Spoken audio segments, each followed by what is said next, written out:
Idol. Hanggang 9 po. Thank you, sis. Paki-ano ako heads up kapag wala pong nawawala yung internet ko, pero malinaw naman ngayon. Yes po. Linaw po. Loud and clear. Thank you, Lord. Oo, kasi kanina kala ko si Snowy yung napuputol. Totoo, ako pala yung nawawala ng internet. Sige, praise God. Sis Lola, anong number na tayo? Number 10, no? Yes po.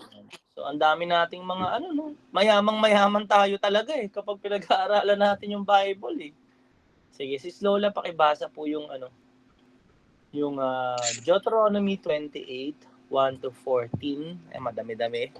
Sister Michelle,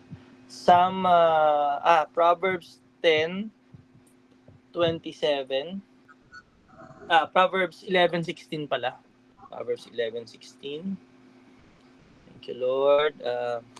Ninang Ellen, Proverbs 11:16. Sister Noemi, Psalm 91, 14 to 16. Tita Ami, 1 John chapter 2, verse 16 to 17. So pinag-uusapan natin kanina po yung nire-review ni Sis Nobi na ano nga po ba yung measurement ng success and prosperity when it comes to God. Ayan. Pag-usapan natin ngayon, number 10, ito yung inaakala ng marami, pero kasama to, pero hindi siya yung kabuuan, bahagi lang siya. Yung having an abundance of material goods. Abundance. Ibig sabihin po ng abundance, it means that we have more than what we need for our own sustenance. Ibig sabihin, may pangangailangan ka, kapag yung meron ka ay sobra sa iyong pangangailangan, hindi sakto hindi yung parang sakto lang, pero alam mo may sobra, ibig sabihin, you are living in abundance. Hindi naman sinasabi kasi kapag ang iniisip ng tao, abundance, kailangan na milyon-milyon na yung pera mo, di ba? So, hindi po ganun. Kumain ka na doon! Ang abundance po yung pangangailangan mo, sobra-sobra ka pa. Meron ka pang Sige. Napuputol kayo, Pastor. Kami pa, meet mo na po. Thank you, Lord. Jesus name. Ay, sorry po. Deuteronomy 28, 11, 1 to 14. Sige. Ayan. Deuteronomy 28, verse 1 to 14. Sabi po dito, hello? Hello? Hello? Yes, go. Ayan. Okay, Sabi sis, po go. dito, kung susundin lamang ninyo si Yahweh na inyong Diyos at tutuparin ang kanyang mga utos, gagawin niya kayong pinakadakila sa lahat ng mga bansa sa balat ng lupa. Mapapasa inyo ang lahat ng mga pagpapalang ito kung susundin ninyo ang Diyos ninyong si Yahweh. Pagpapalain niya kayo. Amen. Ano yon? May condition, di ba? Yung blessing po ng Panginoon in abundance of material goods, meron pong condition. Ano yung conditional promise yan? Ano yung condition ng Panginoon, Sis Lola? Kung tutuparin, susunod. Yan. Kailangan sumusunod. Di ba? Sa mga anak niya, napakalaga po ng pagsunod natin. Tuloy mo pa, sis. Pagpapalain niya kayo sa inyong mga bayan at sa inyong mga bukid. Pagpapalain niya kayo. Amen. Pagpapalain niya kayo ng maraming anak, masaganang anis sa inyong lupain at maraming alagang hayop. Amen. Pagpapalain niya ang imbakan ng inyong kinaning butil at ang mga pagkaing nagmumula roon. Pagpapalain niya kayo sa lahat ng inyong gagawin. Ang mga kaaway na magtatangkang lumaban sa inyo ay matatalo ninyo sa tulong ni Yahweh. Sasalakayin nila kayo, ngunit magkakanya-kanya sila ng pagtakas. Pagpapalain niya ang inyong mga kamalig at lahat ng inyong gawain. Pagpapalain niya kayo sa lupaing ibibigay niya sa inyo. Tulad ng pangako ni Yahweh kayo'y gagawin niyang isang bansang matatag at nakalaan sa kanya kung susundin ninyo siya at tutuparin ang kanyang mga tuntunin. Sa ganoon, makikita ng lahat ng bansa na kayo'y kanyang bayan at matatakot sila sa inyo. Pasasaganahin niya kayo sa lahat ng bagay pagdating ninyo sa lupaing ibibigay niya sa inyo. Pararamihin niya ang inyong anak at mga hayop at pasasaganahin ang ani ng inyong bukiling. Bubuksan niya ang langit upang ibuhos sa inyo ang ulan ng kapanahunan. Pagpapalain niya kayo sa lahat ng inyong gagawin. Dahil dito, hindi kayo mangungutang, sa halip kayo pang magpapautang sa ibang bansa. Gagawin kayo ng Diyos ninyong si Yahweh na pinuno ng mga bansa at hindi tagasunod. Uunlad kayo at hindi mabibigo kung susundin ninyong mabuti ang kanyang mga utos na ibinibigay ko sa inyo ngayon. Huwag ninyong lalabagin ang alinman sa sinasabi ko sa inyo. Huwag kayong lilihis ng kanan o sa kaliwa. Huwag kayong tatalikod kay Yahweh, ni sasamba o maglilingkod sa mga Diyos-Diyosan. Amen. Oh, thank you, Lord. Ang sarap no basahin, di ba? Amen. Ang sarap. Lord, ito yung promise mo sa mga sumusunod sa Kanya. So, now we are living in the New Testament age. Lahat ng mga pangako ng ating Panginoong Jesucristo, ng Diyos, ay natupad sa pamamagitan ni Jesucristo. We can say yes and amen dahil kay Jesus, no? So yung ating obedience, really it is a prerequisite for blessings. Talagang God rewards obedience. At kung makikita natin dun sa mga material na bagay, hindi po galit ang Diyos kapag pinagpapala tayo. Hindi laban ng Diyos sa kasaganahan natin. Tandaan nyo yan. Siya mismo. Pero syempre, napakalino ng principle na tinuturo sa atin. Yung mga material na pagpapala na binanggit doon, hayop, yung iyong savings, yung ani, yung victory over enemies, kailangan yan may nakakabit na pagsunod, pagiging tapat yung puso natin, di ba? We declare the promises of God every Sunday. The head, not the tail. Always the top, never at the bottom. So, syempre, yung success po and prosperity, kasama dyan yung mga material na mga bagay. So, napakahalaga po sa ating binasa, bago tayo mag-declare, magpe-pray, na Lord, gusto ko pong maranasan yan. Siyempre, gusto natin ng masaganang buhay, pagpapala. Merong sinasabi si Lord na kailangan nating sundin. At siyempre, sa panahon din naman ng pagpapala ng Panginoon, napakahalaga din ng mga kapatid, yung ating stewardship. Kailangan maging mabuti tayong katiwala. May wisdom tayo sa pag-handle ng ating finances. Tandaan nyo, alam ng Diyos ang kapasidad natin. Kung tayo ay waldas ngayon, kahit gaano karami ang ibigay ng Diyos, mawawaldas din. Mapupunta din po yan sa wala. No, yung lifestyle natin, yung pagiging kontento, yung ating puso, napakahalaga na, Lord, lahat ng meron kami, kailangan maging mabuting katiwala ako. At ang naging tapat sa maliit, magiging tapat sa malaki. Ang naging tapat sa kaunti, magiging tapat sa marami. So, hindi lamang po prayer of blessing at obedience. Si Lord, ibe-bless ka niya . Pero, ang question dito, ang daming blessing ni Lord sa akin . Bakit hindi pa rin nagsumasagana ang buhay ko? Baka may hindi nagbabudget, di ba? May mga tao na ang laki ng tinatanggap na sweldo, may mga sources of income na talagang nananagana, pero bakit ganun? Puro utang pa din. Bakit hindi nagkakasya? Hindi problema ang provision ng Diyos. Minsan ang problema yung wisdom na mismanage yung mga blessing ng Panginoon. So, syempre, ang ating Diyos, pag may blessing din tayo, remember na ang gusto ng Lord, magkaroon po ng magandang dahilan. Magkaroon talaga ng purpose.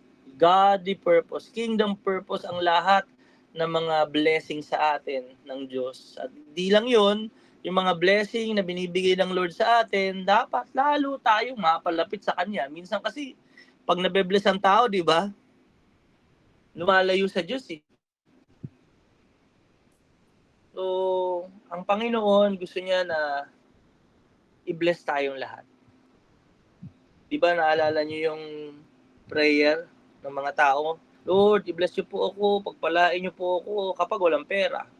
Pero pag nagkapera na, ano na sinasabi sa Lord?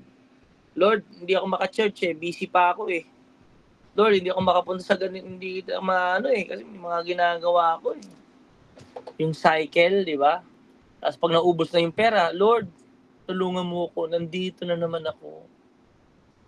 So napakahalaga po sa atin mga kapatid. Yung mga material na bagay, yes, isa po yan sa mga sukatan ng tagumpay at kasaganahan. Pero ito ay dapat ma-handle natin ng maayos. Ito ay magkaroon tayo ng wisdom in managing our finances at lalong magpalapit sa atin sa Diyos. So, sunod po. Thank you, Lord. Sa number 11 na tayo, ano pa ba yung mga success and prosperity in the eyes of the Lord, in His kingdom, is yung having respect from those who know you. Na ikaw ay ginagalang ng mga taong nakakakilala sa iyo. So, may mga tao po na ang grabe na lang ang pagtingin nila sa atin, ang paggalang nila sa atin dahil sa ating pamumuhay. Proverbs 11 verse 16. Ay, hello. Sige po. Yung 11 po na po, 11. Basahin ko na natin 11. Okay. Sige. Ang babaeng mainhin ay nag-aani ng karangalan. Yan. Ngunit ang walang dangal, tambakan ng kahihiyan. Lagi sa kahirapan ang taong tamad. Ngunit masagana ang buhay ng isang masipag. Thank you, Lord. Amen. Yung merong karangalan. Pwede kasing mayaman ng isang tao sa pananalapi, pero hindi siya ginagalang ng mga tao. Pwede kasing matagumpay, maraming pera, pero pag yung mga tagumpay na yon ay hindi galing sa mabuti, ay hindi rin yung tunay na kayamanan. Maaring may mayaman pero kinatatakutan ng mga tao, di ba? Pero hindi naman talaga ginagalang. Kaya alam nyo mga kapatid, hindi lamang financial blessing o material things ang sukatan ng Diyos. Gusto niya rin na ituro sa atin na kapag kayo ay pinaparangalan, ginagalang ng mga tao, kayamanan po yun. So paano tayo rerespetuhin? Paano tayo igagalang? Paano natin aanihin ang respeto ng mga tao? Respect begets respect. Siyempre nakikita rin po yan na sa pamumuhay natin kung nire-respeto rin natin yung ibang tao. So kapag tayo po ay nagkaroon ng mabuting pangalan, diba? Sige nga po, pakibasa yan. Ano yun eh? I remember. Ecclesiastes 7. Sige. Yan, tama. Verse 1. Sabi dito Ecclesiastes o mga ngaral, chapter 7, verse 1. Ang mabuting pangalan ay mas mahalaga kaysa mamahaling pabango. At ang araw ng kamatayan ay higit na mabuti kaysa araw ng kapanganakan. So, makikita natin dyan sa chapter 7, yung patungkol sa kamatayan. Tayo po ba, bago tayo umalis dito at pumunta sa langit, meron ba tayong iiwan na mabuting pangalan? Pangalan na talagang iginagalang ng mga tao sapagkat naging mabuti tayo sa kanila. Hindi man tayo ang pinakamayaman, hindi man tayo ang tumulong ng marami o pinakasikat, pero meron tayong iniwang kabutihan o respeto sa ating kapwa. Para sa Panginoon, dito sa verse na to na binasa natin, mas mahalaga sa Diyos yung honor, yung reputation. Diba? Kaya tayo po, mamuhay tayo ng gaya ng ating Panginoong Jesucristo. Kung tayo ay bibigay ng respeto sa iba, aanihin din natin. yung respeto na yan. So sa atin pong pamumuhay, ito ay posible sapagkat nasa atin ang banal na espiritu. So una in 11 no, yung in 10 yung abundance of material goods, pero dito binalanse niya. Pangalawa, yung respect from those who know you. Sige po, punta na tayo sa number 12. Having a long and enjoyable, satisfying life. Sige. Proverbs 10:27.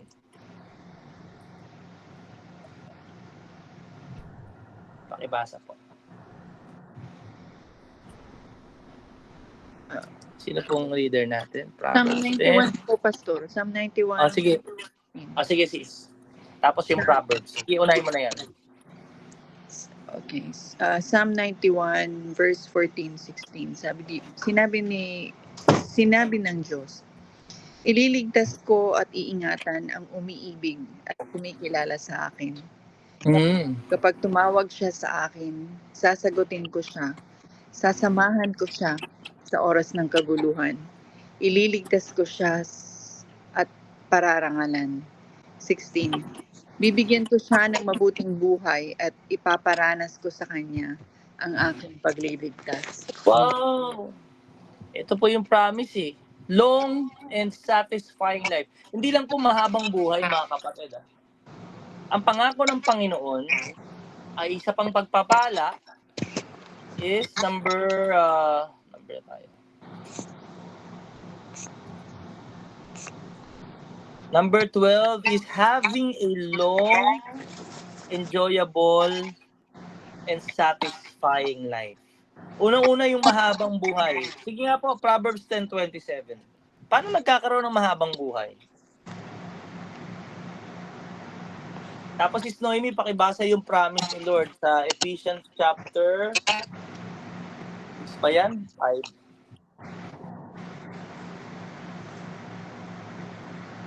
Chapter 6 nga. Chapter 6 verse 1 to 3, Sister Noemi.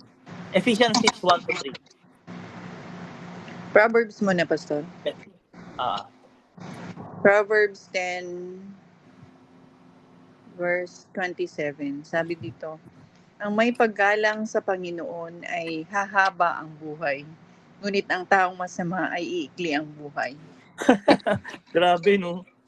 Totoo yan. Nung mga, di naman natin, tinatakot yung mga tao, hindi rin naman natin tayo nagmamalaki, hindi rin naman tayo, alam mo yun, nangungutya. Pero naalala ko yung mga tao na walang takot sa Diyos. Kung paano na lang nila lapastanganin ng Panginoon, usapan pa lang natin eh. At sinabi ko rin naman yan sa kanila, ito naman alam nyo na rin, yung building na yan, nung nawala na tayo ng budget, natingga yan, di ba? Tapos nung nagka-budget na tayo, ang ginawa, yung blessing, yung budget natin para sa building, ay ginamit para sa ibang kontrata nila. Sabi namin, bakit nyo ginawa yun? Unahin nyo yan. Nangako ng nangako. Ano nangyari? Isang araw, nagbalita na lang. Di ba? Wala na, namatay na yung tao, yung architect. Tapos, ang balita sa atin, yung engineer, nagkasakit, cancer. Tandaan natin, hindi natin maluloko ang Diyos. Sinabi ko yan doon sa mga tao habang nililinis yung mga bakal doon. Sabi ko, kinuwento ko sa kanila yung istorya kasi sabi nila, alam nila bago yung gumagawa na wala raw budget. Pero sinabi ko yung totoo, actually namatay na yung architect niya. Kasi meron silang hindi ginawang maganda eh. So doon pa lang nagkakaroon na ng takot ang mga tao na gumawa ng hindi maganda. Kahit doon sa nagkabit sa atin ng Meralco, sinabi ko sa kanila na kapag hindi nyo inayos yan, hindi kayo mananagot sa amin, mananagot kayo sa Diyos. Sa Panginoon yan eh. Kaya kailangan magkaroon tayo ng takot sa Diyos. Alam nyo, pag gumagawa ng kasalanan ng tao, napapadali ang kanyang buhay. Paikliin ang buhay ng mga masasama. Proverbs 10:27, tandaan natin yan. Ang pangako ng Lord, ang lahat ng may takot sa Kanya, bibigyan niya ng mahaba at mabuting buhay. So, ibig sabihin, pag nagkakaroon ka ng mahaba, masaya at kasiyasiyang buhay, sino bang pinakamatanda sa simbahan ngayon? Masaya. Si Mami Salve. Ilan taon na po si Mami Salve, Sis Noims? O si Daddy Loy ba? So makikita natin, no? Hindi lang po hindi lang mahabang buhay. Kasi may mga tao mahabang buhay pero wala namang saysay. Mahaba ang buhay pero walang kapayapaan. Bakit? Punong-puno ng bitterness, punong-puno ng galit. May kilala kayong gano'n, yung matanda na pero galit pa rin siya sa mga nangyari sa kanyang buhay niya. Maraming taon nang nabuhay pero walang kapayapaan sa puso. Puno ng inggit, ng takot, malungkot ang buhay. Tandaan nyo, hindi ganun yung buhay na gusto ni Lord na ibigay sa atin. Ha? Ang gusto ng Lord, hindi lang humaba yung buhay natin, kundi maging mabuti, maging kasiyasiya. Pero yung kasiyasiyang buhay na yon, mga kapatid, kapag kasama natin ang Diyos, nagkakaroon ng direksyon, ng kahulugan ng buhay natin. May proteksyon, may purpose, may kapayapaan, kapanatagan, kahit may pagsubok. Pag sinabing enjoyable, pag sinabing satisfying, hindi ibig sabihin wala nang problema. Hindi ibig sabihin na hindi ka na makakaranas ng mga paghihirap. Ang ibig sabihin po yan, kahit na mayroong problema, pagsubok, mga suliranin, alam mo na hindi ka nag-iisa. May Diyos kang tatawagin. May Diyos na nakikinig sa'yo. May Diyos na tutulong sa'yo at magliligtas sa'yo. Kaya mabuhay tayo ng may takot sa Diyos. Fear of the Lord. Kapag meron tayong fear of the Lord, hindi mo siya tatakasan. Susunod ka sa Kanya. Susunod ka sa Kanya. Kapag may mga issue na naririnig kami, napapanood, may mga na-share, example na mga issue ng mga infidelities. Diba, yung isa ng lalaki, yung asawa niya ng babae. Alam mo yun? Lagi namin pinag-uusapang mag-asawa, sa awat sa grasya ng Diyos. Sabi ko, ayokong gawin. Natatakot ako para sa sarili ko. Mamamatay agad ako niyan. Mawawala na ako sa mundo niyan. So doon pa lang, living the holy life, righteous life, yun po ay bunga ng takot mo sa Diyos. May mga tao na ganyan, akala nila makakapagtago sila kay Lord kasi walang nakakakita ng ginagawa nila, yung cellphone nila nakatago. Pero tandaan nyo, ang Diyos ay liwanag, walang kadiliman sa Kanya. Lahat yan, kitang-kita ng Panginoon at mahahayag ang bawat lihim. Walang lihim na hindi mabubunyag. Kaya tayo, gusto ba natin ng long and satisfying life, mga kapatid? Amen. Amen. Gusto na natin ng blessed life. Alam nyo, ang humahad lang, kasalanan, yung patuloy na pagsuway, pagre-rebelde, pagmamataas, hindi masaya yung ganyang buhay. Naranasan na natin yan di ba? Nung mayabang tayo at nagmamalaki tayo sa Diyos. Naku, sa awa na lang ng Diyos, hindi pa tayo kinuha. Buhay pa rin tayo ngayon. Kaya kung gusto po natin yung enjoyable, satisfying, and long life, let's live in the fear of the Lord. Wala tayong magagawa na pagtakas, pagtago. Pili natin sumunod sa Kanya. Ipasakop natin yung ating sariling kalooban. I-release na natin yung forgiveness. Pwede kasing may mga tao na mahabang buhay pero mahaba rin yung kanyang puso at galit, yung mga sama ng loob niya, hindi niya pa rin nare-release. Pero gusto ko lang din balansehin, yung enjoyable and satisfying life minsan sa mga tao, ayaw nila. Kasi puno ng stress, sakit, di ba? May mga maintenance, minsan ayaw na ng tao yan eh. Pero alam nyo, babalansin mo eh. Kung gusto natin ng long, enjoyable, satisfying life, siyempre yung katawan natin, magpahinga tayo ng tama, mag-exercise, kumain ng maayos, iwasan mo yung bisyo. Huwag tayo maging warrior. Minsan yung issue hindi naman sa kaaway. Ang issue ng long and satisfying life, minsan nagpe-pray tayo, di ba? Lord, give me long, enjoyable, satisfying life. Pero ang sagot ni Lord, anak, huwag ka. Oo, anak, gusto kita bigyan ng long and satisfying life, enjoyable. Pero anak, basa mo na yan, yung mga kinakain mo. Bawal sa'yo. Ang talagang success and prosperity sa biblical view. Ito yung buhay na enjoyable, balance. Kaya alam mo yon, sa era ngayon na nakakaranas na rin kami ng mga yung siyempre aging ka na. Baga parang kailangan mapili mo na lang yung mga importanteng bagay. Yung mga unforgiveness, hindi na ini-entertain, stress, hindi mo na intindihin, sayang lang ang buhay mo diyan. Sayang lang ang oras mo diyan.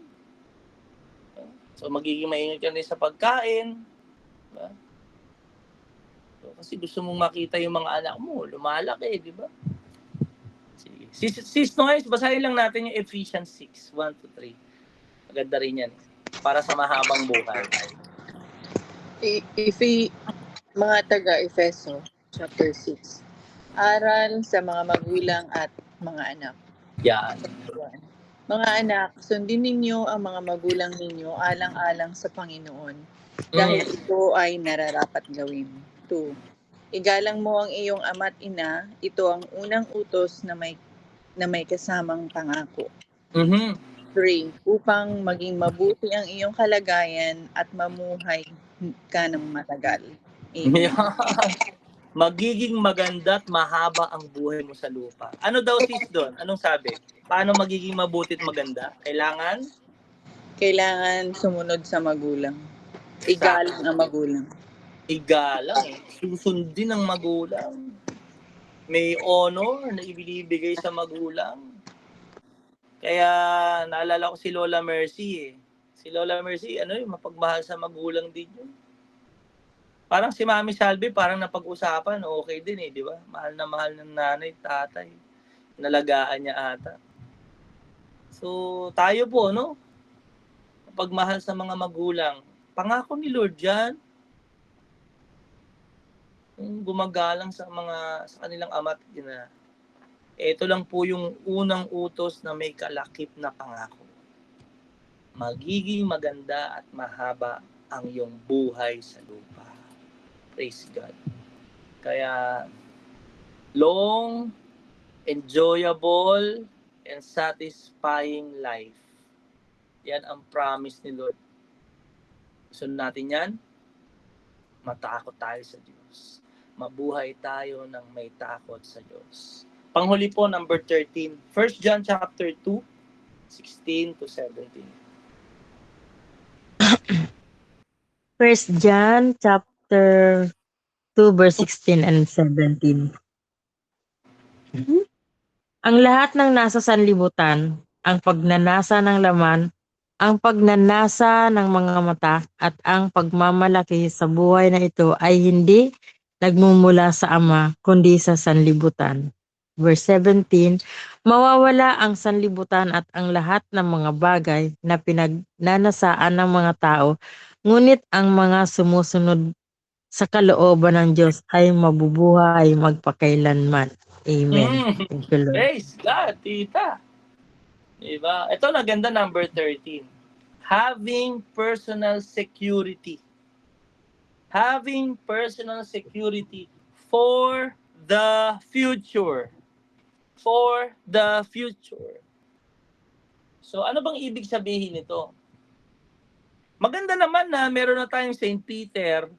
Maganda meron tayong maipapamana na paghandaan natin. So, hindi nasasakit ang ulo ng mga maiiwanan natin dito na pamilya natin. Kasi di ba may mga issue ganyan. Ano ba yan? Kahit naman kamatayan, may gastos pa rin. Maganda na paghahandaan yun. Pero kahit na mapaghandaan mo yun, pero kung hindi mo paghahandaan ang buhay na walang hanggan, baliwala lahat yun. Pag sinabi po kayo yung security, ano ka na eh, sigurado ka na eh. Kayo po ba ay sigurado na sa buhay na walang hanggan? Amen. Hello? Sigurado na ba kayo? Amen. Amen. O, tanungin ko kayo, ang inyo bang pagiging sigurado ay 100% na sa langit kayo pupunta? Amen. Amen. Amen. Dapat ang sagot nyo, gano'n ka kasigurado? 100%. Perfect. Walang halong duda. Pwede bang dumating sa pagkakataon? Ganon. Pwede. Kapag naunawaan mo yung ginawa ni Kristo sa'yo. O, papaliwanag ko rin uli ha.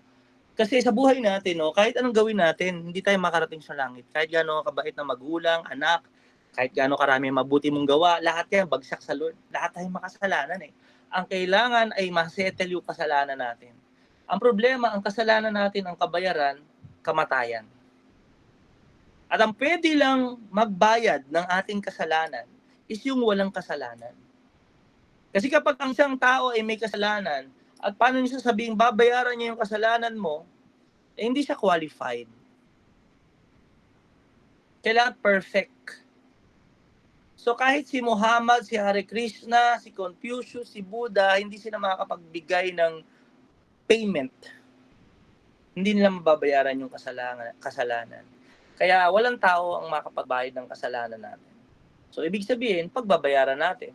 Parang pumarap tayo sa judge, pag may kaso tayo, may kasalanan tayo, we are plead guilty. Ang hatol sa atin, guilty.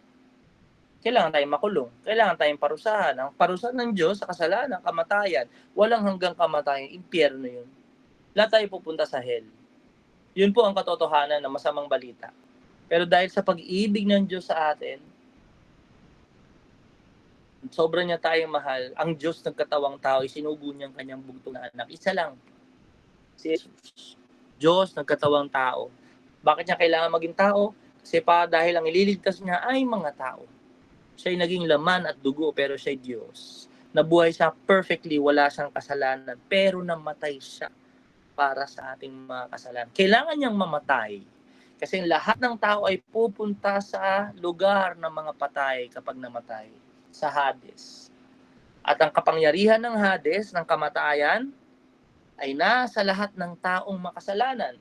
Kaya nung bumaba si Jesus doon sa Hades, nung pagkatapos siyang mamatay dito, yung Hades, lugar ng mga patay yun, nagulat sila kasi walang kapangyarihan sa kanyang kamatayan. Kasi siya ay walang kasalanan. Kinuha niya ang susi ng Hades. At lahat ng mga sumampalataya sa Diyos, siya ang naging daan papunta sa langit. Kaya napakaganda ng balita na ito. Kung tayo ay sasampalataya sa Kanya, naniniwala tayo na tayo makasalanan at wala tayong pwedeng gawin para bayaran ang ating kasalanan. Walang sapat na dahilan, walang sapat na gawa para mabayaran ang kasalanan natin. Tanging si Jesus lang kung tayo sasampalataya sa Kanya. Na ibinuhos niya ang kanyang dugo sa krus. Ang kanyang sariling buhay ang naging kabayaran para sa ating kasalanan. Tayo ay kanyang ililigtas.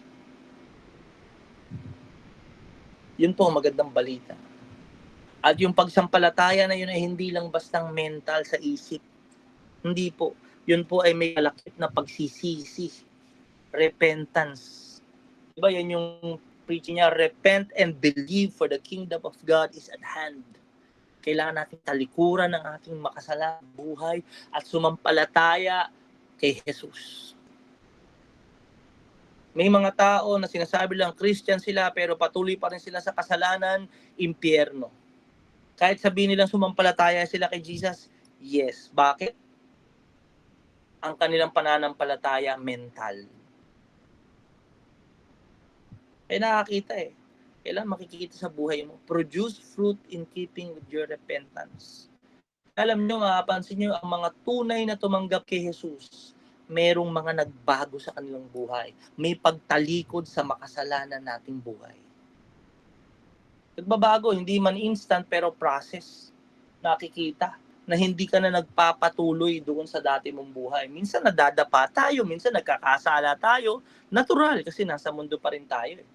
Pero ang dugo ng Panginoong Jesucristo, John 1:9, di ba? Ang sabi niya, if you confess your sin, 1 John pala, He is faithful to forgive us and cleanse us from all unrighteousness. Lilinisin ka niya. Araw-araw ang kanyang habag ay bago kada umaga. At dahil doon, mga kapatid, sigurado na tayo pagkatapos ng ating buhay dito, sa langit ang ating destinasyon. Kaya nung sinabi ni Apostle Paul, Philippians 1:21, for me to live is Christ and to die is gain. Sabi niya, if I away from the body is being present with the Lord. Sigurado siya eh. Makikita mo bakit sumampalataya siya kay Jesus at makikita mong totoo yung kanyang faith. Bakit? Tumalikod siya sa dati niyang pamumuhay. Dati, pinagsisihan niya yon. Dati siya'y kalaban ng Kristiyano. Hindi makikita eh. Kaya alam niyo, yung tayo, no? Praise God, totoo ito eh. Sigurado tayo sa langit tayo pupunta. Not because we are perfect, but because we believe in the perfect Son of God who gave His life for us. And because we believe, we turn away from our wicked life, sinful life, and moving toward holiness and righteousness through the power of the Holy Spirit. Hindi lang siya bastang mental faith o knowledge about the Bible. Makikita ang pagbabago sa buhay. Kaya ito po ay isang magandang aral sa atin. Nung sinabi niya dyan, yung binasa ni Tita Ami, mawawala lahat ng mga bagay sa mundo. Ibig sabihin, hindi secure ang future mo sa mundong to. Kapag ang security mo, ay ano naman tong bahay ko, may CCTV, may gate, may security ng future. Mawawala yan. Iiwanan lahat yan. Hindi, safe naman to, secure ako kasi bulletproof itong aking sasakyan. Kung may mag-assassinate sa akin, hindi ka nga tinamaan ng bala, inatake ka naman sa puso. Hindi naman bulletproof yung puso eh. Intindihan nyo? Mawawala lahat eh. Ano bang security ng tao dito? Sige nga, magandang bahay, wall ng mga bahay. Marami naman akong pera. Siguro kapag nagkasakit ako, may mga doktor naman. Hindi lahat ng doktor mapapagaling ang sakit ng tao. May sakit na hindi kayang pagalingin. Kamatayan, kahit gaano karami ang pera ng tao, mga kapatid. Kahit anong gawin niya, dugtong ng buhay niya, pag sinabi ng Lord, enough na, enough na. Advancement ng technology, diba? Pwedeng mapakinis, mawala ang mga wrinkles sa muka, pero ang mga internal organs tumatanda. Wala eh, mawawala lahat yan. Pero ang maganda, kapatid, ang future natin, hindi tayo secure dahil meron tayong mga bagay na yan. Hindi ko sinasabing masama. Maganda kung ganyan tayo. Pero ang tunay na security sa future, hindi yung sa buhay dito, mawawala eh. Hindi sa mga bagay dito, mawawala. Masisira ng apoy. Ang totoong security natin, pagkatapos ng buhay ko dito, yun ang simula ng pinakamaganda sa lahat. Hallelujah. Ang buhay na walang hanggan. Buhay na walang hanggan. And thank God for the Lord Jesus Christ. Hindi tayo takot sa kamatayan. Kahit dumating ang panahon na titigil na yung tibok ng ating puso, nakangiti tayo sa mga huling segundo ng buhay natin. Kasi alam natin, makikita na natin yung Panginoon at ating tagapagligtas. Praise the Lord. Ganun din sa buhay natin. Sa mga mahal natin sa buhay na wala na. Ito yung maibabahagi natin. Eternal security. Eternal security. for this last week na meron ako mga nakausap. Sabi niya, nagpe-pray naman ako, may pera naman ako, ganyan. Sumasagot naman si Lord. Okay, ganyan. So, tinanong ko siya about spiritual life. Niniwala naman siyang may langit. Pero ang totoo, kahit anong meron siya, sabi niya, oo nga, pastor, hindi ako sigurado. Hindi ako 100. Sabi niya, siguro, pero tanongin kita, 100% sure ka? Sa langit ka pupunta. Dalawa lang kasi, langit o impyerno lang yan, walang purgatorio. Sabi niya, hindi ako sigurado. Yun. Doon ko na binahagi yung gospel. Tandaan nyo, lahat ng tao makasalanan. Kaya lahat ng tao kailangan ng tagapagligtas. Lahat ng tao mamamatay. Kaya lahat ng tao kailangan na lang marinig na meron ng tumalo sa kamatayan. Lahat ng mga tao, kahit gaano kayaman, gaano katalino, gaano karaming degree, gaano kabait, mamamatay pa rin yan. Ang tanong, secured ba sila? Sigurado ba sila?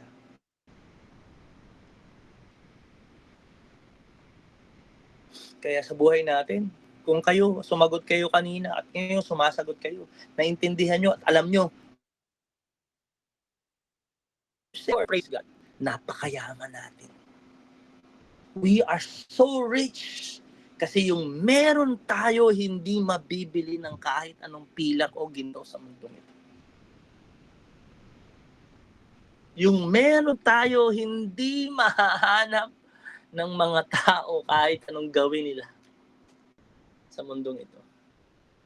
Ito'y libreng kaloob na binigay sa atin. Kaya kapatid, the next time na iisipin mo, konti lang yung laman ng wallet mo, na hindi ka mayaman, huwag ka maniwala. Napakayaman mo. Kasi kung ano yung meron ka, hindi mabibili ng kahit sinong pinakapaldong wallet. At dito nagkakaroon ng quality, meaning yung ating buhay. Yeah, mayaman tayo, manganap tayo ng Diyos. Meron tayong buhay na walang hanggan. May mansyon tayo sa langit. Sigurado tayo na tayo ay mabubuhay at hindi na uli mamamatay. Bibiyayaan tayo ng Lord, ng katawan na hindi mamamatay. We will be clothed with immortality. Hallelujah. Praise God. And we will be together with the Lord Jesus Christ.